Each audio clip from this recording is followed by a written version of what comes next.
Shalom, welcome to Up Close and Personal Podcast with me Rebecca Masih from Menara Doa, Jakarta.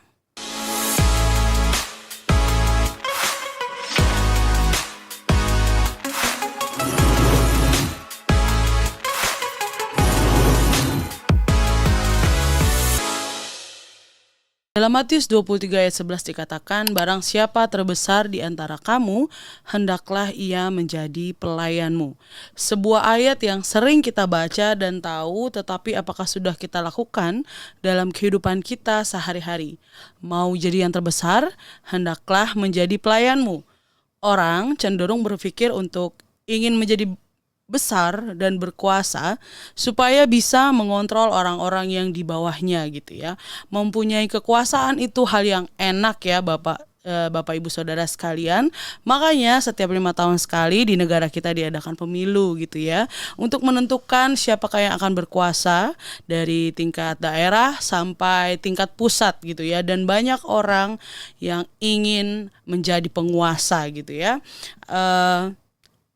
tanpa tahu apakah dia bisa, apakah dia capable, apakah memang panggilannya. Yang penting saya bisa berkuasa gitu ya. Tetapi di dalam kingdom culture, kamu mau menjadi terbesar, maka kamu harus menjadi pelayan di antara kamu. Masih bersama dengan narasumber kita, Pastor Elke Wijanarko. Shalom Ibu. Shalom Eka. Shalom semuanya.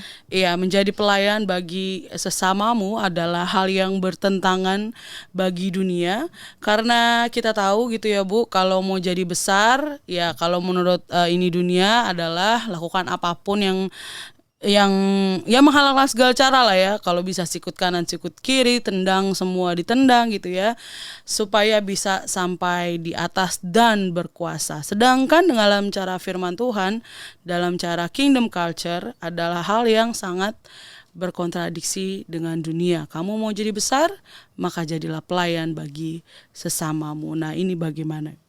Ya, kita hidup di dunia, tapi kita kan harus memakai sistem kerajaan surga. Iya.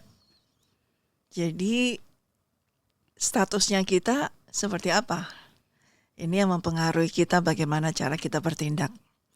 Status ini bukan berbicara tentang hanya kependudukan, ya, warga negara, begitu saja yang kita setempat di mana, tapi status di dalam hati kita. Ya. Kalau memang kita adalah warga negara kerajaan surga, ya, kita harus menjadi atau mengikuti segala peraturan dan sistem dari kerajaan surga. Tadi yang seperti Beka sudah sampaikan, itu Tuhan Yesus sendiri yang menyampaikannya. Ya. Nah, itu yang harus berlaku bagi kita. Ya. Kalau kita tetap mau mengikuti gaya dunia, sistem dunia, bisa mungkin Beka. Kamu bisa menjadi orang terkenal, kamu bisa menjadi orang berkuasa, tapi hanya sampai di sini saja. Iya. Lalu kita mau sampai di sini saja, atau kita mau bersama dengan Tuhan Yesus hidup kekal. Jadi kembali kepada kita. Dalam arti statusmu ini siapa? Kau miliknya siapa? Kalau kita memang adalah milik Tuhan, yang tentu kita harus mengikuti segala peraturan dari Tuhan. Memang dunia akan memakai sistem seperti itu. Siapa yang kuat itu yang menang. Siapa yang punya uang itu yang berkuasa. Ya, selalu bertentangan dan bertolak belakang dengan sistem dari kerajaan surga. Bagaimanapun juga, kalau kita adalah anak-anak Tuhan, kita adalah warga negara kerajaan surga yang sudah ditebus oleh Tuhan Yesus Kristus, ya seharusnya kita memakai sistem kerajaan surga yang barusan Beka sampaikan tersebut. Dan ketika kita melakukannya, memakai sistem tersebut, saya rasa sampai hari ini saya memakai sistem kerajaan surga itu tidak merugikan atau tidak membuat saya menderita sampai seperti apa, tapi justru mendapatkan suatu kebahagiaan, kedamaian di dalam hati kita. Karena saya mengerjakan segala pekerjaan dari kerajaan surga sekalipun saya masih ada di dunia ini. Ya. Dalam menjadi yang terbesar gitu ya, harus menjadi pelayan gitu ya. Nah, di dalam sebuah frasa kalimat atau kalimat gitu ya, di dalam asal daerah saya gitu ya, dibilang lebih baik kalah nasi daripada kalah aksi gitu ya. Nggak apa-apa kita nggak makan, nggak apa-apa rumah kita udah doyong kiri doyong kanan gitu ya, yang bentar lagi ada ditiup angin rubuh. Yang penting gitu ya, tadi dibilang karena dia ingin menjadi yang terbesar, yang penting pas gua keluar gitu ya, pas saya ketemu orang, jangan kelihatan dong kalau kita lagi nyanda doi, nggak punya duit gitu ya. Atau dengan kata lain, gengsi dong gitu ya kan. Soal gengsi nih ya Bu ya, karena kan kalau misalnya kita mau jadi pelayan bagi sesamamu, terus kita Gengsi. masih punya gengsi yang gede, mana bisa gitu ya kan. Nah gimana nih Bu, apa namanya, soal gengsi atau pride gitu nih. Ya, itulah yang Tuhan mau sampaikan dengan yang tadi PK baca di ayat di pasal berapa? Matius 23 ya. 23. Ya. Karena Tuhan tahu bahwa di dalam manusia itu kesombongannya berasal dari iblis, itu besar sekali. Nah, itu yang Tuhan mau kasih tahu. Itu yang Tuhan mau hilangkan, ya. Makanya dia pakai istilah, kalau kamu jadi yang terbesar, kamu harus jadi pelayan. Itu kan berarti menurunkan gengsimu. Justru itulah yang harus keluar, harus hilang daripada kita. Gengsi ini yang harus hilang. Kita harus tidak ada gengsi lagi, tidak ada kesombongan, tidak ada keangkuhan lagi. Itu yang harus dihilangkan. Nah, ketika tidak ada kesombongan, tidak ada keangkuhan, tidak ada gengsi, maka kamu menjadi yang terbesar. Tapi kalau kamu masih ada angkuh, sombong, kamu akan menjadi yang terkecil. Nah, terbesar dan terkecil ini kembali lagi, kita mau lihat kita sendiri yang melihat atau Tuhan yang melihat. Kalau kita sendiri yang melihat, sudah nggak bisa kita pakai ukuran dari mana aja, dunia punya standarnya sendiri. Berarti orang yang jet set aja itu yang di tempat tinggi-tinggi. Ya, kamus pribadi yang disampaikan BK, rumah sudah reot tapi masih mau tampil di depan yang kelihatan ini supaya nggak kelihatan ini. Mungkin bisa dia menipu orang banyak, tapi dia tidak bisa menipu dirinya sendiri. Tetapi untuk apa sih gunanya dia seperti itu? Kalau dia mau kelihatan baik di depan, ya, artinya ketika keluar rumah tentunya harus dengan, waktu kita bicara tentang kingdom culture juga harus dengan kerapian semuanya. Tapi bukan dasar motivasi untuk supaya gue dilihat orang, supaya kelihatan masih ada nih, uangnya masih seperti ini. Tujuan kita untuk kita tetap rapi, tetap ini, bukan untuk menyombongkan diri. Tapi memang kita harus rapi, kita harus keluar dengan baik. Jangan keluar dengan baju yang sobek-sobek seperti itu. Pasti kita masih punya kok baju yang masih baik. Nah, ini motivasi di hati. Ya. Jadi kesombongan, gengsi itu ada di hati, itu yang mau dibersihkan oleh Tuhan. Bukan masalah kita keluar tampil, itu harus bersih semuanya. Bisa mengerti di sini ya. Jadi Ibu sih sampaikan, ketika ada orang yang menaruh pride-nya itu di mana salah, kadang-kadang taruhnya itu ya hanya sekedar sementara begitu saja. Nah, itulah yang harus dihilangkan, dihabiskan. Makanya Tuhan, kalau kau mau jadi yang terkenal, turun sampai nggak ada.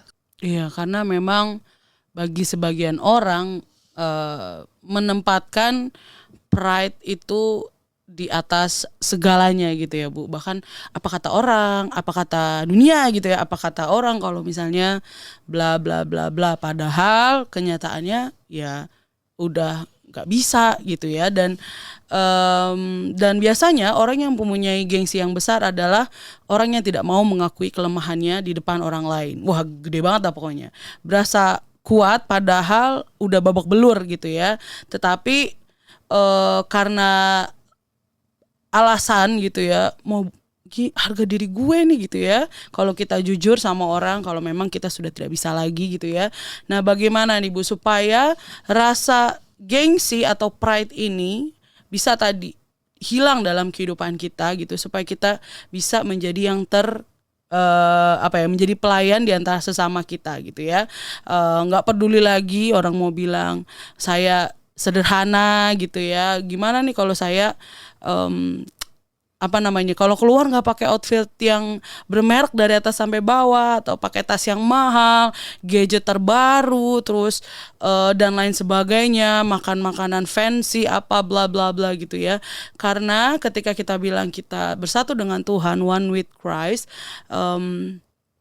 gengsi atau pride itu bukanlah sifat daripada Kristus. Nah, bagaimana kalau misalnya ada orang-orang yang masih gitu ya, mungkin sudah bertobat, tetapi sedikit-sedikit masih ada nih pride-nya gitu ya, masih ada gengsinya untuk tidak mengakui kesalahan kah, tidak mau minta maaf duluan atau gimana. Nah, itu gimana, Bu? Sekali lagi saya tekankan dulu perbedaannya. Kesederhanaan bukan berarti kamu rendah hati. Justru kadang orang penampilannya sederhana bisa punya kesombongan yang tinggi banget. Jadi penampilan itu sebetulnya tidak menjadi tolak ukur. Karena kesombongan itu bukan dari depan, kesombongan itu di dalam.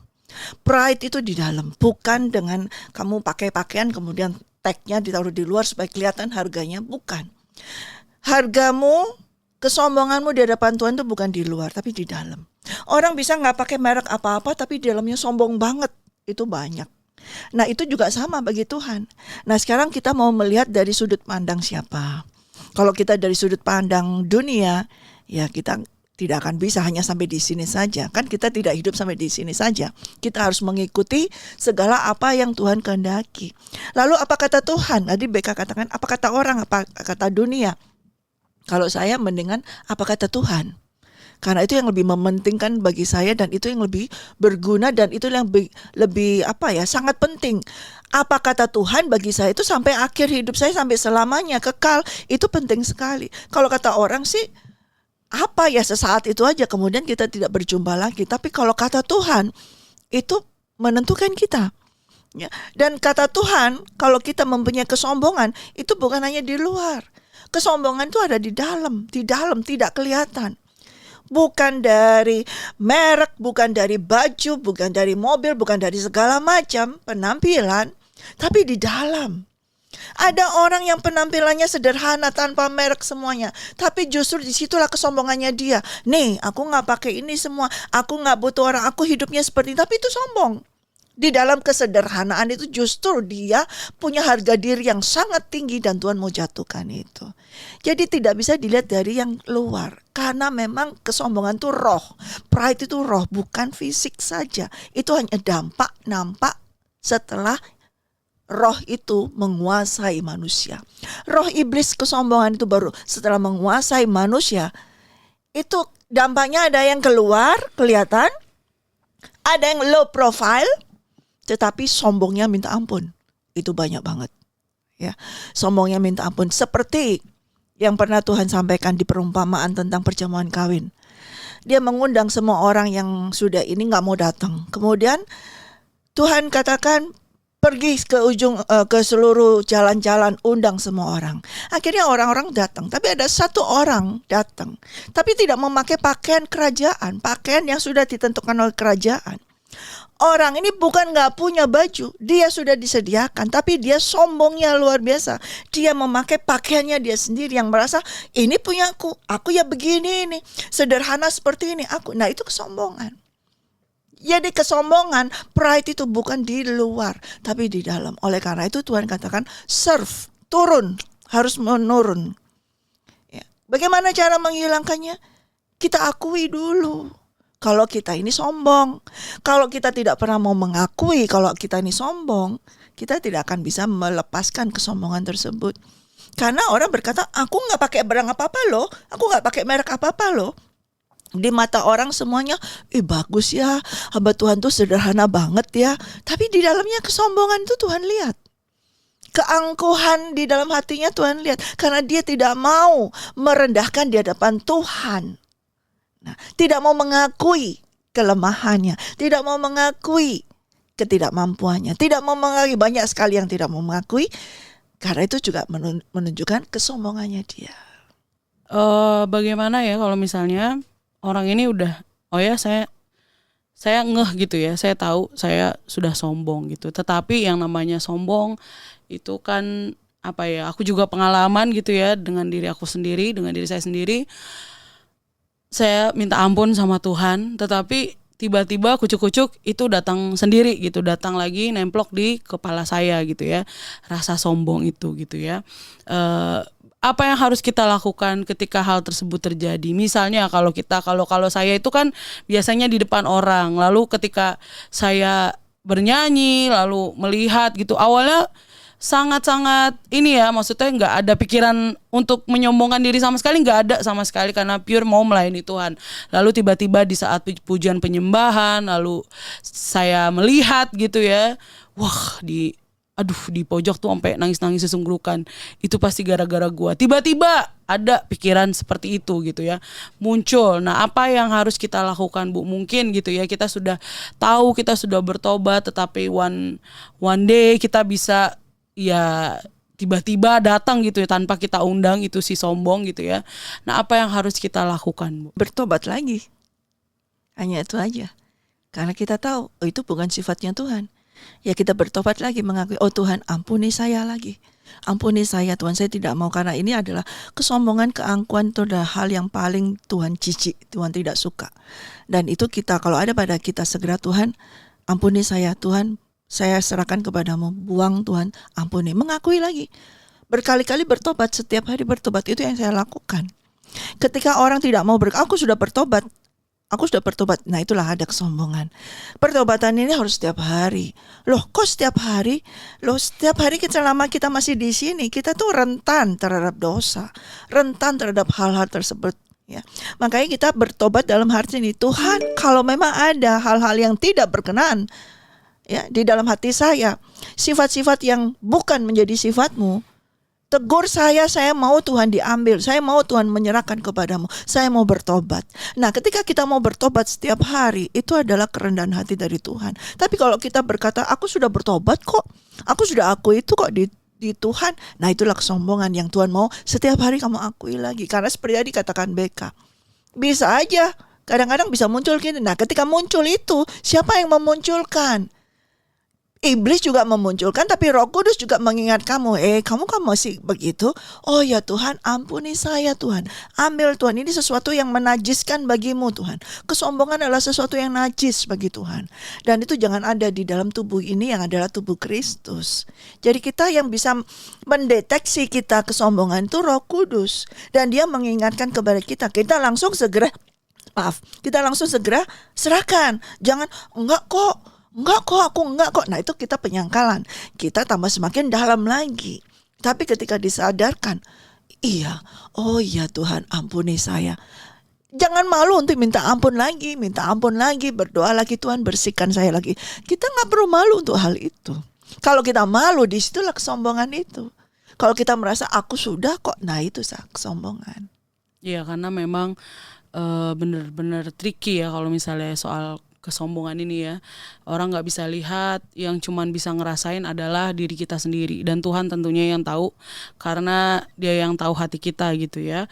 Walaupun tadi Bu bilang pakaiannya mungkin sederhana. Tadi saya lihat postingan seorang menteri yang naik MRT gitu ya. Menteri naik MRT gitu kan. Kan ada lah itunya ya pasti kan. Tapi tujuannya sederhana apa dulu? gitu ya. Nah, semua itu dari motif ya. Iya, itu aku gak tahu dan tidak berhak juga ya buat wah dia ini apa gitu, gak juga gitu. Tetapi balik lagi, hanya Tuhan yang tahu dan kita sendiri yang tahu. Nah gitu. Nah gimana nih Bu ya kalau misalnya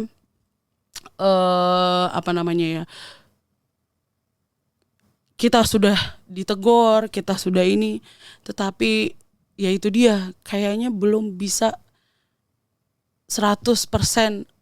Aku nggak ngerti sih ya, maksudnya 100% kamu benar-benar menjadi modest gitu ya, menjadi rendah hati yang benar-benar rendah hati gitu ya. Selain tadi bertobat apa segala macam gitu ya, apakah harus ada lagi yang harus kita lakukan gitu ya Bu, supaya benar-benar kita bisa ya ini Tuhan, ini memang ini aku gitu ya, dan aku sudah ini segala macam dan Tuhan yang tahu gitu. Mungkin orang ngelihatnya lu masih sombong, tapi kan Tuhan yang tahu. Nah itu bagaimana tuh Bu? Belajar. Kita harus belajar, makanya tidak berhenti untuk belajar. Memang Tuhan yang tahu dan orang itu tahu, tapi orang lain yang dipenuhi Roh Kudus juga akan bisa tahu hal tersebut. Kita mau belajar. Kalau kita nggak mau belajar, disitulah sombong. Kita pernah sekolah, saya pernah sekolah, Beka pernah sekolah. Ketika kita tahu mata pelajaran itu kita kuasai. Kalau ada ulangan, kamu pasti malas belajar deh. Oh, gua udah bisa, gitu kan? Ya kan? Nggak usah, cuman baca-baca sedikit aja, gua udah bisa. Nah ketika kita tahu kita udah bisa, itulah kesombongan. Nah, setiap dari kita, kalau kita mau belajar, walaupun sudah bisa tapi mau belajar lagi, sudah bisa belajar lagi, disitulah kerendahan hati. Dan Tuhan Yesus katakan, belajarlah padaku, aku ini lemah lembut dan rendah hati. Jadi kita harus mau diajar setiap hari. Untuk terus sampai kapan? Tidak ada batas umur selesai sekolah dengan Roh Kudus. Kalau di akademis di dunia ada batas usianya, tapi dengan Roh Kudus, belajar dari Roh Kudus, belajar dari Tuhan, tidak ada berhenti batas usia sampai kita bertemu muka dengan Tuhan Yesus. Yang mana nantinya Tuhan Yesus melihat di wajah kita adalah Dia sendiri. Berarti ada juga karakternya Dia, yaitu apa? Kerendahan hati, kelemah lembutan. Kalau masih ada kesombongan, Dia tidak akan bisa melihat kita. Makanya kita bagaimana caranya setiap hari, selama kita masih dikasih kesempatan nih sama Tuhan, punya nafas, dikasih nafas, dapat kasih karunia Tuhan, jangan sia-siakan kasih karunia itu untuk belajar menerima. Oh ya, aku ini masih lemah, tolong aku Roh Kudus, kuasai aku Roh Kudus. Setiap hari minta pertolongan kepada Roh Kudus. Hanya Dialah penolong kita yang bisa menolong kita. Kalau ada sesuatu yang tidak berkenan di hadapan Tuhan Yesus, sifatku, Roh Kudus tolong ingatkan apa. Kita segera mau belajar. Kembali lagi yang saya sampaikan, saya selalu mengalami dan melakukannya adalah belajar. Setiap hari saya belajar. Setiap hari saya mau diajar Roh Kudus. Apa saja. Saya minta ajar saya Roh Kudus, ajar saya lagi. Apa yang untuk berkenan kepada Tuhan Yesus. Karena Roh Kudus yang tahu. Saya minta pelajaran dari Roh Kudus, ajar lagi. Nah, kalau kita mau belajar, itu sehari-hari hilang kesombongan. Tapi terus, gak berhenti. Terus sampai kapan? Sampai bertemu dengan Tuhan Yesus. Jadi tidak berhenti belajar dengan Roh Kudus. Itu saja. Tidak berhenti belajar sampai dengan nanti kita dipanggil atau Tuhan Yesus datang ke dunia ini yang kedua kalinya. Jadi selama kita hidup, ya itu dia yang harus kita kerjakan ya. Ya kadang aku pelajaran memang sukar kan, kadang kan? Kalau udah tahu males lagi gitu dipelajarin gitu kan. Kok diulang lagi? Nah, tapi kita kan sering kalau kita gagal, lalu kita kan diulang lagi. Nah, ada ulang lagi. Di situ kita ya harus mau diajar, harus mau dididik. Tapi memang pelajaran pendidikan itu memang sakit ya BK ya. Ketika kita mau diajar, terus tiba-tiba ada sesuatu yang membuat kita jadi muncul nih kesombongan. Emang lu aja yang bisa, gue juga. Nah itu kan muncul lagi kan gitu. Nah disitulah pelajaran Tuhan. Diperhadapkan terus setiap hari. Hari ini, oh ya Tuhan ampuni saya. Besok ada lagi. Nah ketika kita mau dibentuk, ya tentunya kita minta Roh Kudus lembutkan hati saya. Makanya Tuhan katakan, marilah belajar padaku, aku lemah lembut dan rendah hati. Jadi kalau hati kita itu lemah lembut, gampang dibentuk, gampang diarahkan, gampang dibuat yang baru oleh Roh Kudus. Tapi kalau hati kita sudah kaku, ya nggak bisa dibentuk, nggak bisa diajar. Kita sudah punya pendirian sini, aku sudah benar kok, aku nggak salah kok gitu. Pendirian kita di situ ya akan sulit menerima pengajaran. Makanya Tuhan katakan, belajar padaku, aku lemah lembut dan rendah hati. Ya, jangan sampai kita menjadi keras kayak kanebo kering ya, yang susah buat jadi pel. Harus gitu dikasih air. Harus dikasih air biar jadi lembut gitu ya, dan bisa dipakai sesuai dengan fungsinya dia. Baik, kita belajar gitu ya, Bapak Ibu Saudara yang dikasihi Tuhan. Bagaimana kalau kamu ingin menjadi terbesar, maka hendaklah kamu menjadi pelayan bagi sesamamu. Terima kasih Ibu. Sama-sama PK. Sampai di sini dulu podcast kita pada kali ini. Terima kasih untuk support Bapak, Ibu, Saudara-saudari sekalian. Jangan lupa di like, subscribe, nyalakan lonceng, dan share podcast Up Close and Personal. Be ready for He is coming. God bless you. God bless you.